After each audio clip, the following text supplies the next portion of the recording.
prologue. Office of the Medical Examiner, Pete'sville. Dr. Jack Hampton is speaking. How can I help you? Good evening, this is Kate Brooks. I'm not sure if you remember me. A few weeks ago, we talked about an article I'm working on. It's about your wife. I dropped by last Friday to speak to you, but you weren't working at the time. I asked the security guard to pass on a note for me. I would like us to discuss the topic of... I thought I had made it painfully obvious for the last time. No! Please don't call me again and stop inquiring about my wife. Damn journalists. They don't let me work. God damn it. I'm not in the best frame of mind to record a lecture for my students now. I'm feeling completely broken. Where did I leave my meds this time? Check for your pills. Okay. No, that's not it. Oh yeah. Hello? No reason for it. No, there isn't. Ooh. That's funny. Alright, not that. What about the middle drawer? That's some...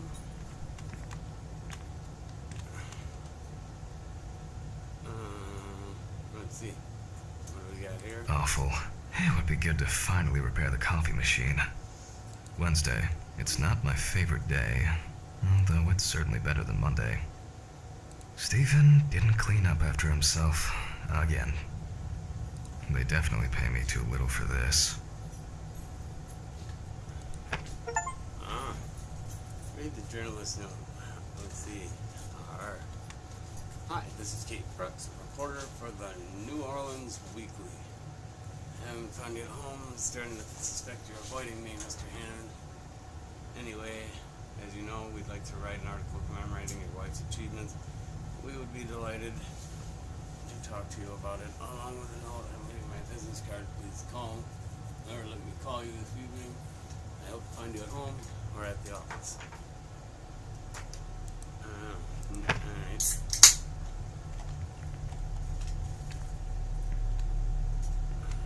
Let's see.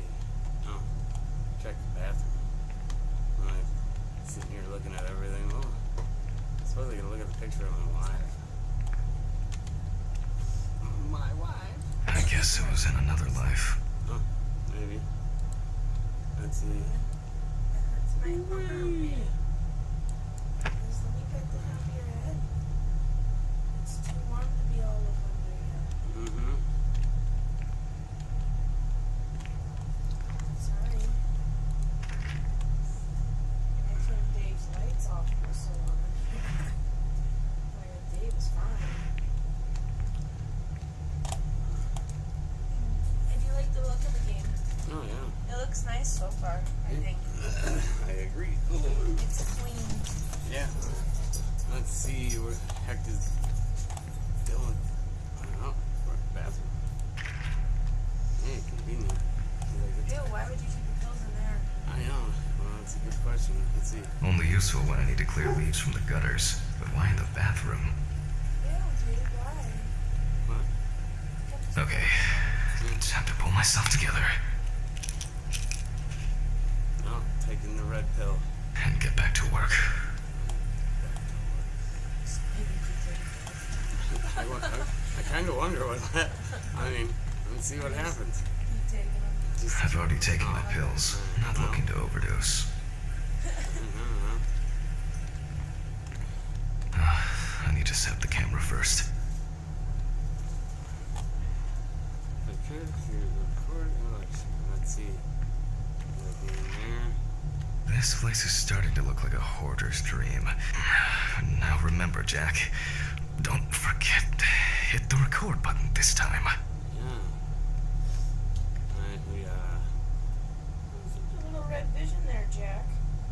I don't know, that's kind of... Yeah, there's bars on the windows. Because people are dying to get in. There's the exit. See, I'm assuming... Do I have a run? No. Shift is usually I red. know, that's... what I was hoping, but Hopefully the new tripod is going to hold up. Oh, dick. no, I think I blur it. they fuzzed it out with like a Japanese porn. Now, I just have to get everything in frame. Oh, everything? Okay. That's... This should be fine. November 20th, 1991. Time, 8:43 p.m. Recording for medical students from the University of Missouri. This autopsy is conducted by Jack Hanman. Hello, everyone. Welcome to the autopsy room. Today, you will have the dubious pleasure Don't of forget to following like, a full comment, and autopsy, subscribe. step by Thank step. God. For those of you who have already performed your first autopsy, this will refresh your basic knowledge. In turn, for those whose knowledge is only theoretical, I advise not to watch this after a meal. Take a look at my chalkboard. I did look at my chalkboard. What chalkboard? What's the note? Do I have a crouch? I don't know. Take a look at... Oh, that chalkboard. Alright. Let's start. Alright. This and... Always wear an apron, mask, and gloves. Goggles are a must when the job is splashy. And in case of sharp accidents, it's worth having disinfectants at hand. It's true that you won't get ptomaine poisoning straight away, but if your liver or kidney aren't doing well, you may end up with diarrhea. Diarrhea. Let's see. Okay. The cadaver is placed on its back on the autopsy table. The pathologist stands on the right of the deceased. Make sure that all the necessary tools are always at hand so that you don't have to run around looking for something, like I do all the time. Is it me? Or... I mean, isn't he on the left side of the table? I mean...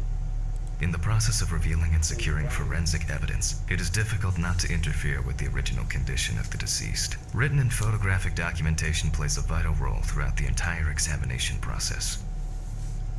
Alright. During your research, be patient, inquisitive, but above all, attentive to detail. Many injuries are visible at first glance, but sometimes they can be cover for more interesting stories. And lastly, remember that nothing teaches you self-narration like working with the dead. So get used to that fact soon. It is... Everyone will think you're talking to yourself. I'm totally reminiscent of, Now, onto the police folder. That will contain all sorts of pertinent information as to who the deceased might be and what potentially happened to them. So, let's take a closer look, shall we?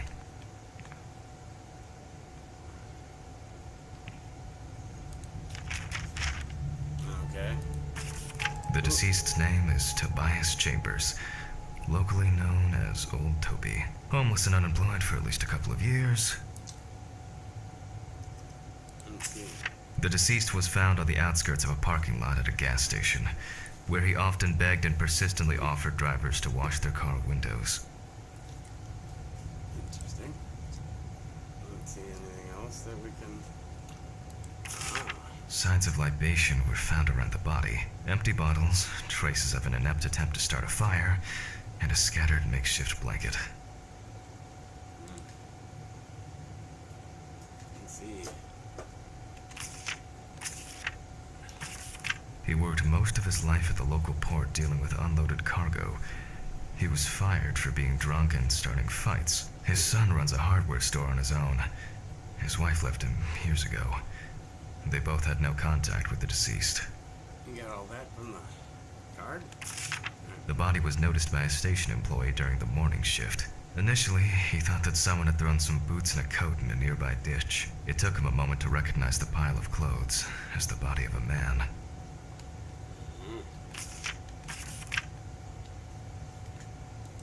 That's it. It's worth remembering the context around the scene of a death. This allows you to better interpret any traces found on the body. I shouldn't start the procedure without gloves. Oh, yeah, I shouldn't start a procedure without gloves. Let's see, where would we hide gloves? You think near this table. First aid. Ah, there they are. it's our turn to take some pictures for our files. If I can just remember where I left the camera. It's in here somewhere. Aha! There you are. I knew it was here somewhere. It's an empty folder. Okay. As I mentioned at the beginning, before we begin the internal examination, we need to document the cadaver and the condition it arrived in. We begin with a full body photo. Try and stick to the top-down rule, but this is not always possible. Let's keep in mind it's all about the legibility, not the perfect frame.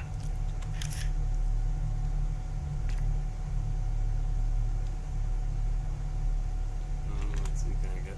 No. Voila, now we move on to the next step, looking for traces. Take your time. Look at the corpse from different sides, from different angles, up close, and from a distance. You're looking for anything out of the ordinary.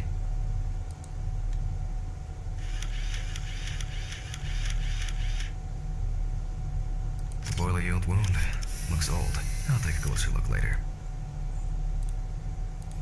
Okay.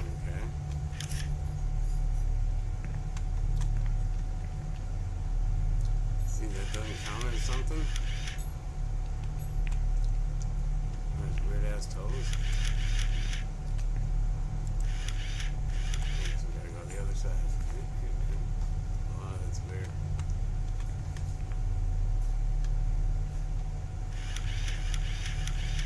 Some wounds on the feet and signs of frostbite, probably because the subject's shoes were too small. It's a clumsy little dog there. Alright. Hardened hands, worn out by physical work, and frostbite? Oh, here's a big one.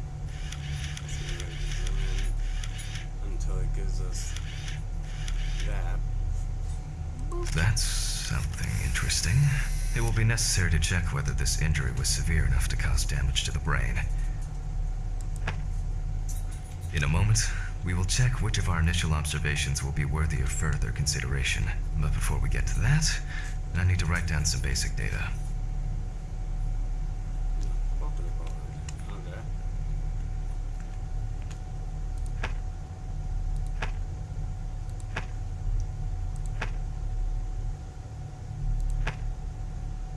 Alright. Perform the autopsy. Okay. Now, don't I need any more gear? Scalpel, scissors, syringe, magnifying glass, knife. I guess I forgot to clean the knife. Perform the autopsy. Okay.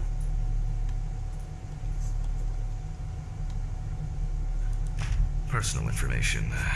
The deceased was unclothed. Date. Okay, as you can see, I note everything down on previously prepared forms. Every pathologist must keep a detailed record of every step of the autopsy. This not only allows you to track the procedure, but also collates the results together, upon which you may back up your conclusions. So, enough of the boring prep. Let's begin by taking a closer look at the spots I photographed earlier. For this, you're going to need a magnifying glass. Which spot first?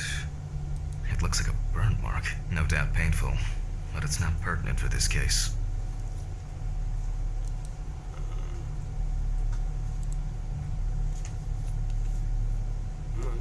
Here we can see frostbite on the fingertips. We can tell by the characteristic skin color.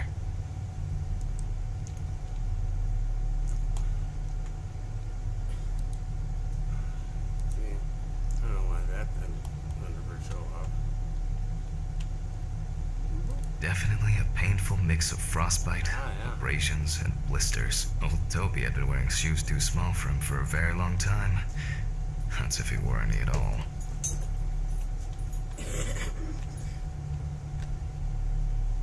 I can confirm the presence of ecchymosis on the deceased man's head.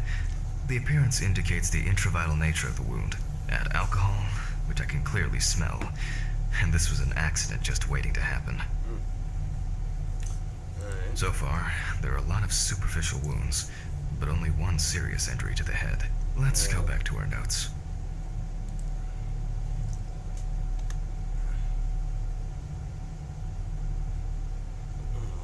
First, I mark the location of the entries and make notes for each one. So the head wound. Definitely an important clue. This is something we'll investigate first. Even though this type of wound didn't contribute to the deceased's death, we're still required to record it. We're not in frost season yet, but high humidity, wind, and the inability to warm up can also be causes of frostbite. If Toby's body was cold for a prolonged period, the frostbite could have resulted from the body's defense reaction. The safety of the internal organs is more important than fingers, nose, or ears. As you can see, we don't have much to go on. Let's write down what preliminary causes of death we can think of. Okay.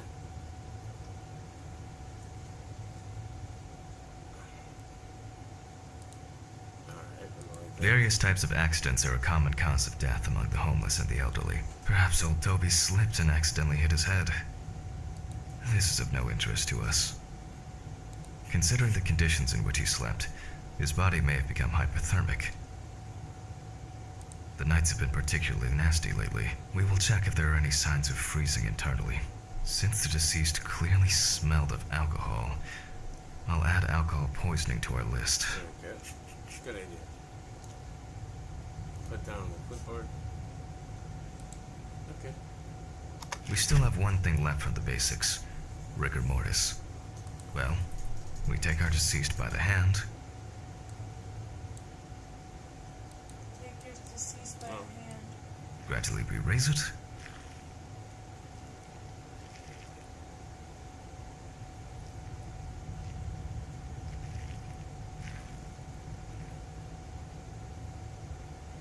Now let it go. As you can see, the hand falls loose. What's the conclusion? Death must have occurred more than 72 hours ago. The police information appears correct. Alright. So what?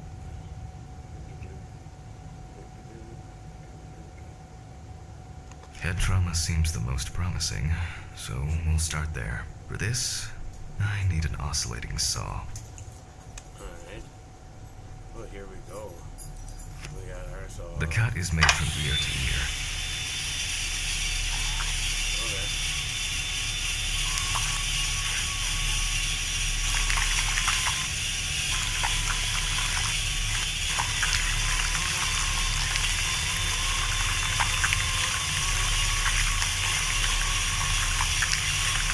After which, we remove the skin and the top of the skull. Nice.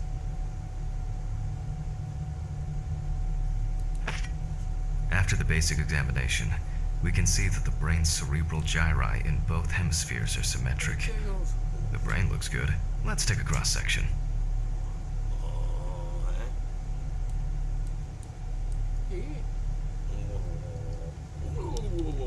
Sorry.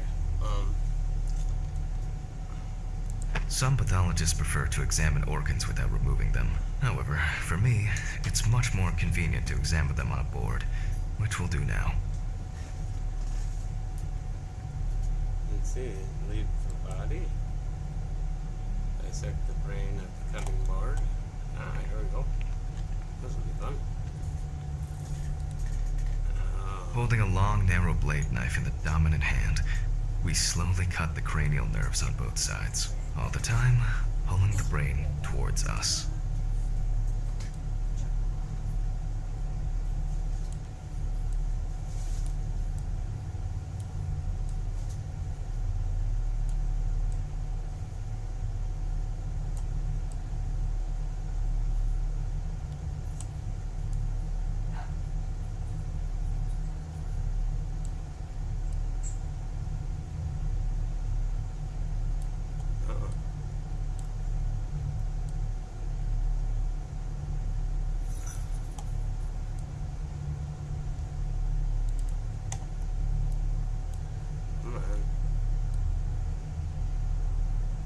So far, so good.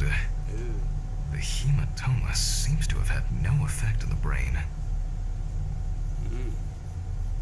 Alright, returning to the autopsy. We can rule the fatal accident out as well.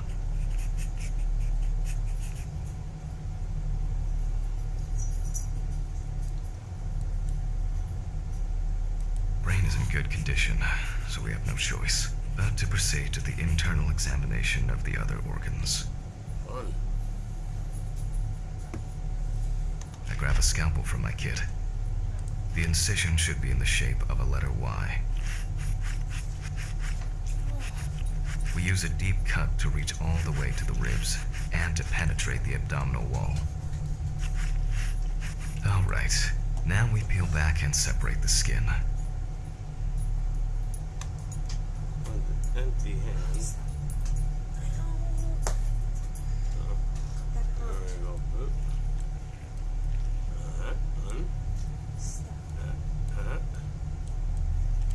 Hold on, buddy. I'm gonna get this up to your chin. Alright.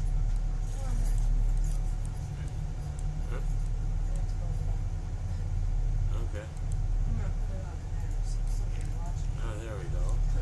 Now, we need to remove the ribs. We'll need the loppers for this. Loppers. Okay. Woo. Oh, this is gonna be a fun thing. Quite a satisfying crunch, for some anyway. After removing the cartilage tissue, we instantly notice two things. Firstly, there is no congestion of the internal organs. This means that although the deceased was hypothermic, it didn't kill him. Secondly, the deceased smoked like a chimney. So, we should take a closer look at those lungs. We can see widespread black and tarry deposits caused by smoke. Despite the tragic condition of the lungs, they are not the cause of death. Alice smoked too. It didn't kill her, but... what was I talking about? Lungs. Yes. Advanced inflammation.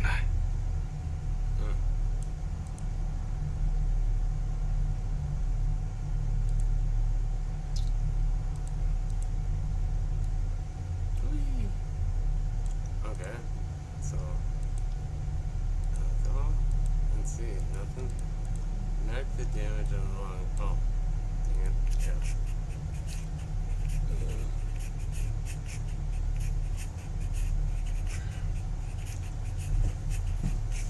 Could have been cigar smoking. Or whatever else. Okay. What now? The syringe. Now's a good time to collect some samples. Specifically 3. From the eye, the heart, and the bladder.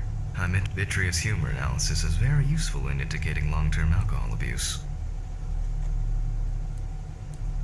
5 milliliters from the left ventricle should do it. And from the bladder, we draw about 10 milliliters of fluid. Now we take our samples to the centrifuge, but before I do that, I need to find my notebook. My dyscalculia means that I always double-check the settings. Please excuse me while I run and fetch it.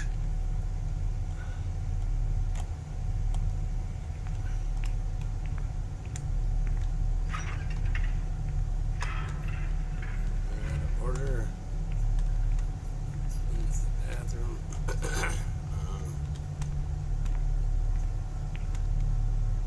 This whole thing is covered in stains. I should check this out under the microscope sometime. It'd be kind of gross, man. You know, I don't have to run. Let's get back to the examination. Use the centrifuge. Okay, well, where are they? Oh, there you are. We put all of the samples into the rotor.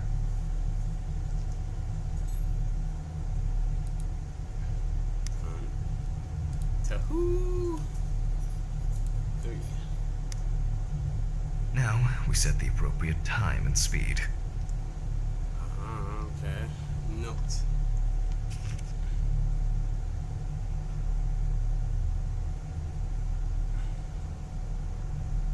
So, 15 minutes, 70%. Alright. Oh no. Is that by minute? No.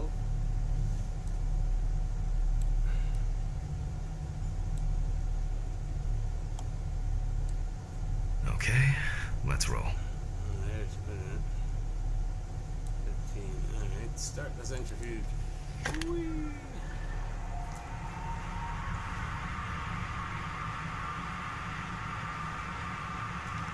Oh shit. The fuses again.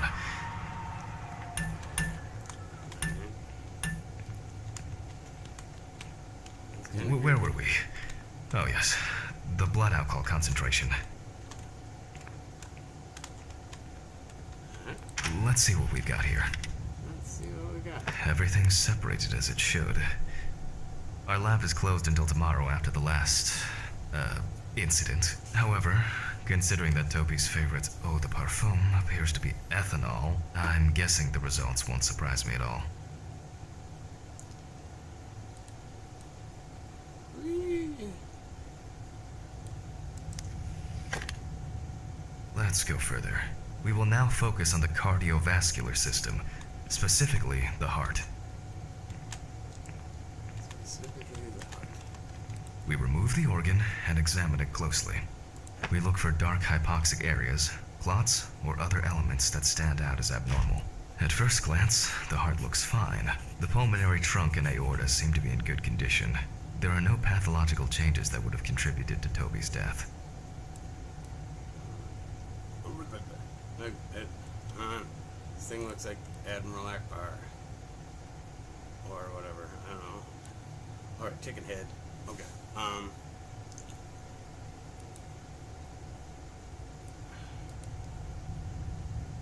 Let's see. Okay. I don't think I see anything.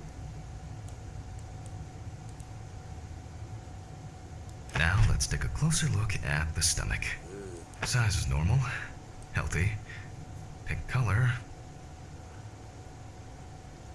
A weird looking, nifty little organ there, but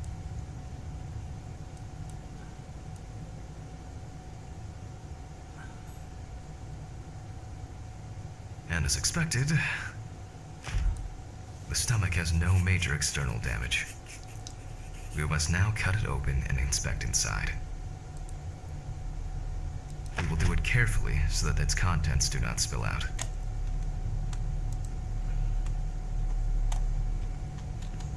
yeah. We open the stomach along the greater curvature, from the heart to the pyloric end. Ah, dang it. Oh, I already feel like there's something left inside.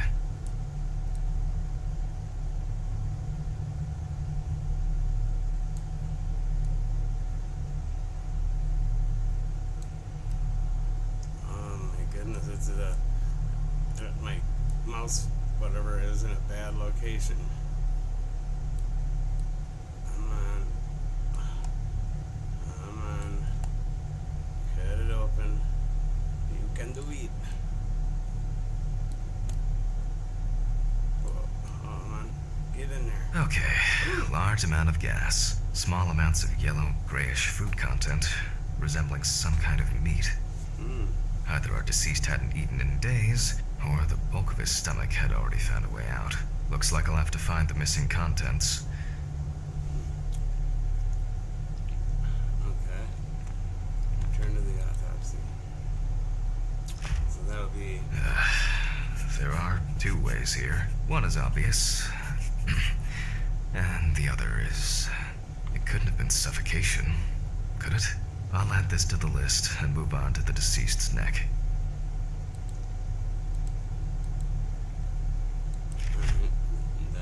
At first glance, the trachea looks normal. Same result as with the stomach. The external inspection doesn't tell us anything. This time we'll cut on a tray.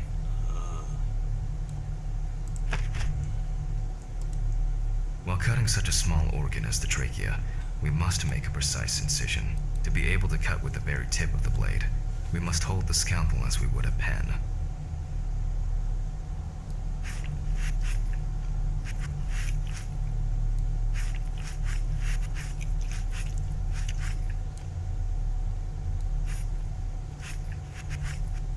And after careful examination and deduction, we've got it. A clogged trachea. It's time to summarize the whole thing. Okay. We'll go over here.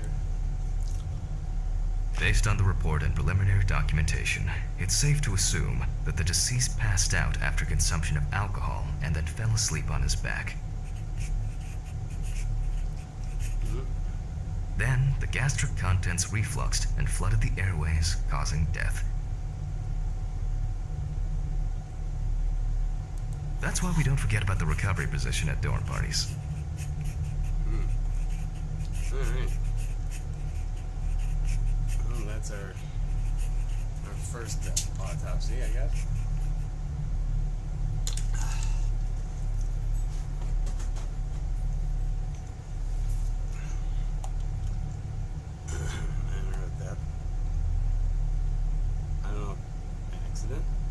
And now it's all clear. The death was suffocation. Now, signature. The mystery is solved. But for us, this is not the end. First, the dead body needs to be cleaned up.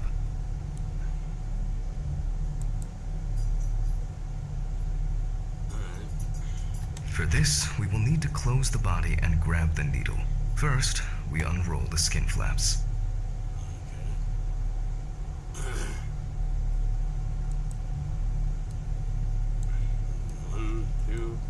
Close them up. And then, we sew the deceased back up. Don't we need to put his stomach out now? Whatever.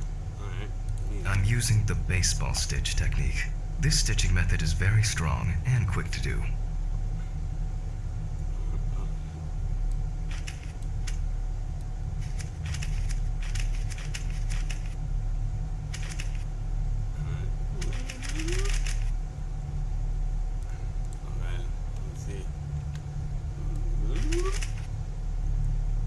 Beautiful. Now we say goodbye to the deceased and put them safely in the fridge, ready for the next stage of their journey. Okay. Well.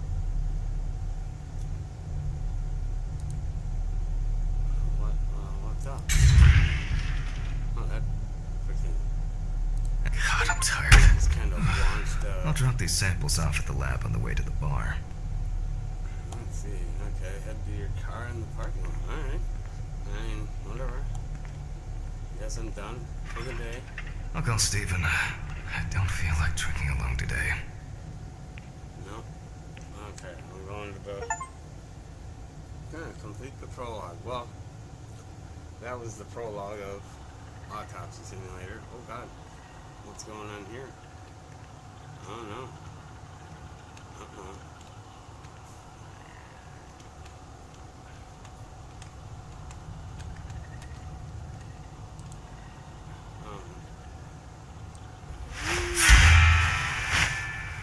It's a skeleton.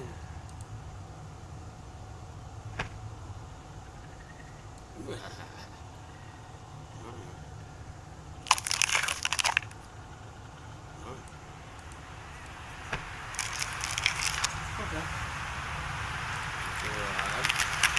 Ooh, wow.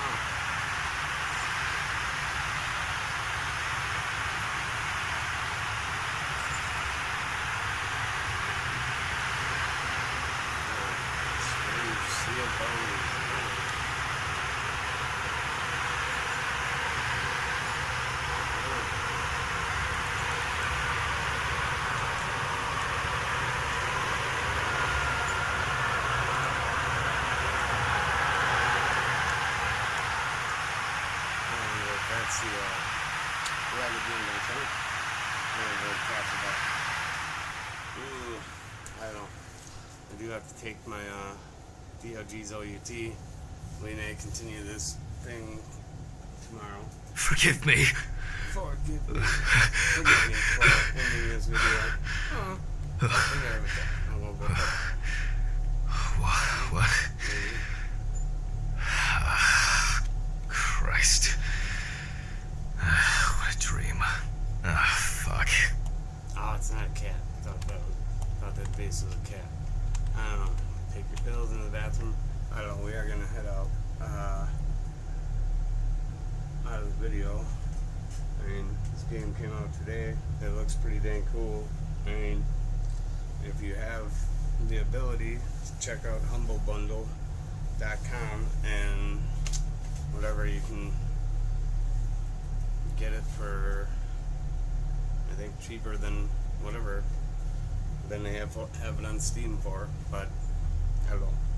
It's definitely worth a play.